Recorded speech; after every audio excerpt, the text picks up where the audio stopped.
దినమునకు ఒక దెనారము చొప్పున పనివారితో ఒడబడి తన ద్రాక్ష తోటలోనికి వారిని పంపెను. ఈరోజు నేను దేవుని పొలములో పని చేయుటకు దేవుడు నిన్ను నన్ను ఆహ్వానించాడు, పిలుపునిచ్చాడు. ఆయనకి ఇష్టమైన మాదిరిగా నువ్వు పని చేస్తున్నావా లేదా?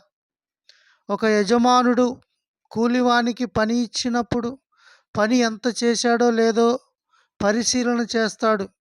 అదే మాదిరిగా దేవుడు నిన్ను దేవుని పొలంలో పని చేయుటకు ఒక సేవకునిగాను, ఒక సువార్థికునిగాను నిన్ను ఆహ్వానించినప్పుడు నీవు ఆయనకి ఇష్టమైన మాదిరిగా చేస్తున్నావా లేదా? నీకొక జీతం ఇస్తానన్నాడు. ఒక ఒప్పందం తీసుకొని నిన్ను పనికి పిలుస్తున్నాడు. నువ్వు ఆ పనికి వచ్చావు.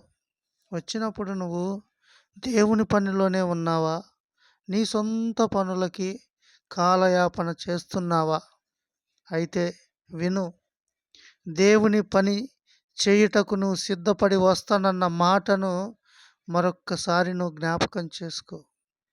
వాని వాని క్రియలను చొప్పున జీతం ఇచ్చేదను అన్నాడు. ఈరోజు నీకు జీతం ఎంత కావాలి? దేవుని పనిలో నువ్వు చేస్తున్న పనిలో నీకు జీతం ఎంత కావాలి? అక్కడ ఆ పరలోకంలో నీవు జీతం ఎంత తీసుకుంటావో ఒక్కసారి పరిశీలన చేసుకుందాం.